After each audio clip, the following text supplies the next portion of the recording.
Hi everyone, and welcome back to Pastor Paul's Daily Devotional. It's Monday. You're here. I'm here. Let's do this. So this week we're looking together at Ephesians chapter 6 verses 10 through 20. It's based on a sermon that was given by Ed Walsh. Oh hey buddy, what's your name?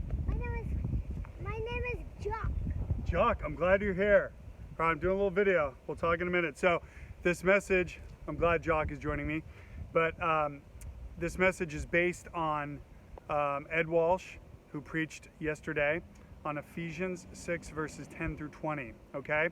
And the big idea of this that he shared, that I want to share with you here, and we're just going to keep thinking about it this week, is that we stand firm,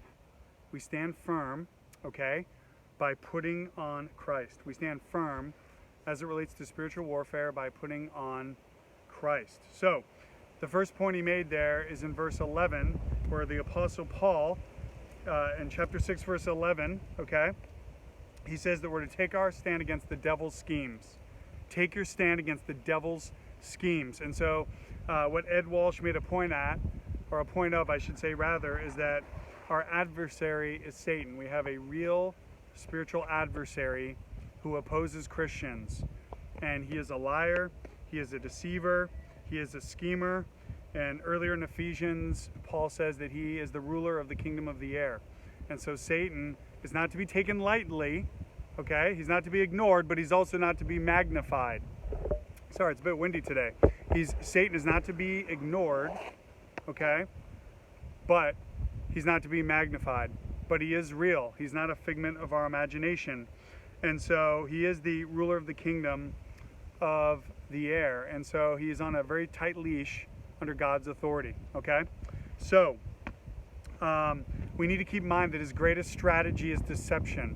His greatest strategy is deception, to put out a false gospel, to deceive Christians into thinking sin is okay. And he gave us a quotation. That is, Ed Walsh gave us a quotation from a new book by John Mark Comer, and I've been listening to his podcast, which is based on the book called Live No Lies. Live No Lies, where John Mark Comer talks about our three great enemies in the Christian life: the world, the flesh, and the devil. This is how Satan works. He said, quote, "Deceptive lies appeal to disordered desires that are normalized by society." I'll quote that again. Deceptive lies appeal to disordered desires that are normalized by society. And so we need to understand who our adversary is. We need to understand his tactics of deception, right? He deceived Adam and Eve in the garden. That's Genesis 3. He tried to tempt Jesus to sin. That is Matthew chapter 4. And so we are not to fall for that. We are to recognize it. We're to fight it by standing in our authority in Jesus Christ and putting on the full armor of God. You're the best, buddy. All right, we're going to talk more about this tomorrow. God bless. Have a great day, and we'll talk soon.